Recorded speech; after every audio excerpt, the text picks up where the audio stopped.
All right, people who are missing school, here are the 5.2 notes so that you can make sure you get these. Awesome.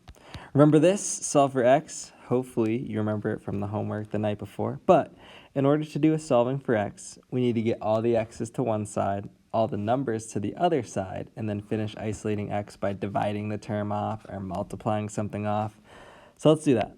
I like to add x first because that's going to give us a positive x. So 3 equals 5x minus 2. The x goes away over here because negative and positive cancel out. And then I add the 2 to the other side. Again, those would cancel, so you get 5 equals 5x. There's multiplication happening between the 5 and the x, so then I'm dividing 5 by both sides, and that gets us x is equal to 1. All right, why is that important? Because if we take a look at this graph, before we've been given systems of equations to find if and where they intersect. So check this out. One of these lines is y equals negative x plus 3. Well, this equation is negative x plus 3. The other line is y equals 4x minus 2. The equation is 4x minus 2. Check out where these things intersect. Right at positive 1, positive 2. Well, why is that important? Because the x value we just got by solving for x between those two equations was 1. So these equations, or actually let's just say they intersect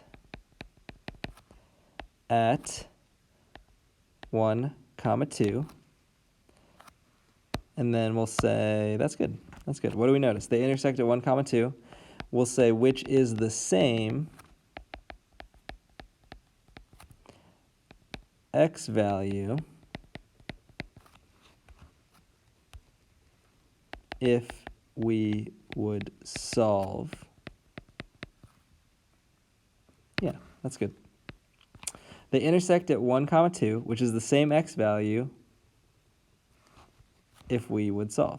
Yeah, that makes sense, maybe. So let's do another example, right? We have 2x minus 1, right? So 2x minus 1, we're going negative 1. It's the y-intercept right here. Slope of 2 tells us to go up 2 and to the right 1. So we build a point right there, and then we draw the line. Make sure it's nice and neat. Draw that same line going in the downward direction as well. Our purple line has a point at positive 7 as the y-intercept here, and it's negative 6 to the right 1, so negative 6, 1, 2, 3, 4, 5, 6 to the right 1 puts us here. And then we draw the line down like this.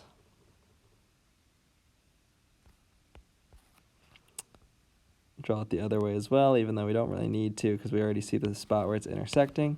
We're intersecting right here, right? That is 1, 1. So if we solve this equation, the same two exact equations, we should get x equals 1. So let's check it out. I'm going to add the 6x to the other side. That's going to give us 8x minus 1 is equal to positive 7. Add the 1 to each side gives us 8x is equal to 8. Divide both sides by 8, and you get x is equal to 1. Boom. Nailed it, right? Okay, next one. We now know two ways to solve this problem. One way is algebraically, the other way is graphically. So let's do it. We have y equals, and then we're just going to say negative 8. Okay. And where is y equals negative 8? Well, it's going through negative 8. Specifically, it's a horizontal line, so it's going to look like this. Our other equation is going to be 2/3 x minus 4. So that's negative 4 is here. Then we're going to go up 2 to the right 3. 1, 2, 3 puts us here. And then we'll draw in that graph. Draw it down the other way as well. And we cross right here. This spot is negative 6, comma negative 8. So we should get x equals -6 when we solve this algebraically. So let's do it. -8 equals 2/3 x minus 4. We already have all the x's on one side, so I'm going to add 4 to the other side. That's going to give us -4 is equal to 2/3 x, right? It's 2/3.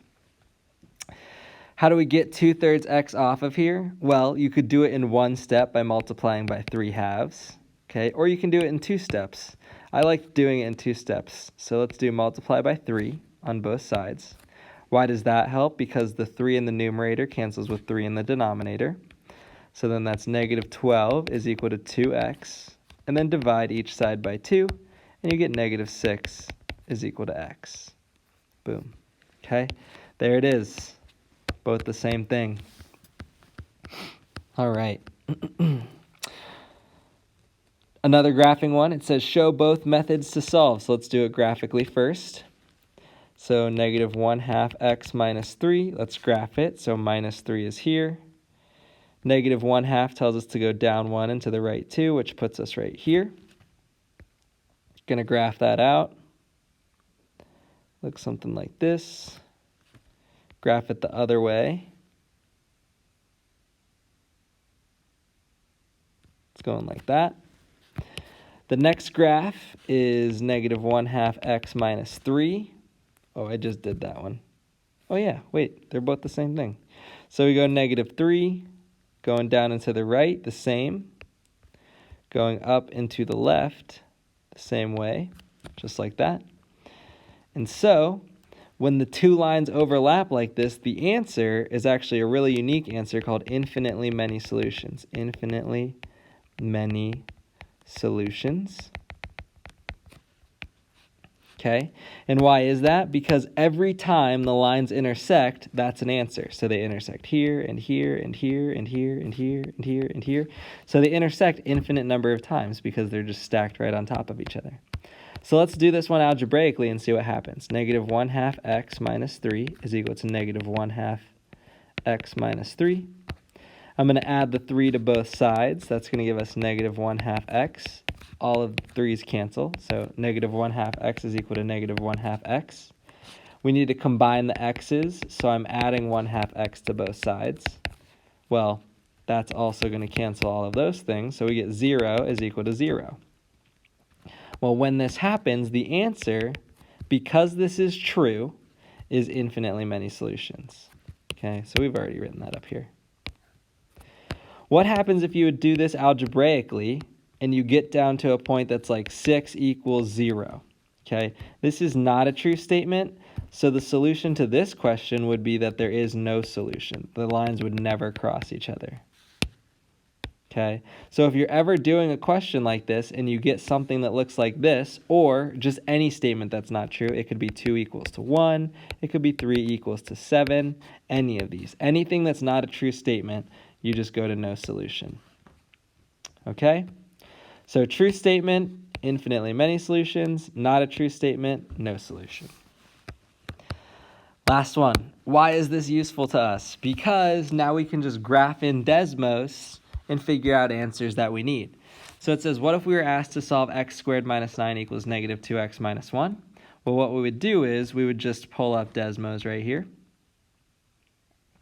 And we know that one of the equations we want is going to be y equals x squared minus 9. So we type that into Desmos. Y equals x squared minus 9. We type in the other equation into Desmos. Y equals -2x minus 1. So that's y equals -2x minus 1. And then check this out. Where these two things intersect are our solutions. Specifically, if we're solving for x here, we would have x is equal to -4 and x is equal to +2. Okay? We just need the x values for those 2 points, which were -4 and +2. All right? If you have any questions, guys, please feel free to reach out and message me on Canvas. I'm always available. Have a great day.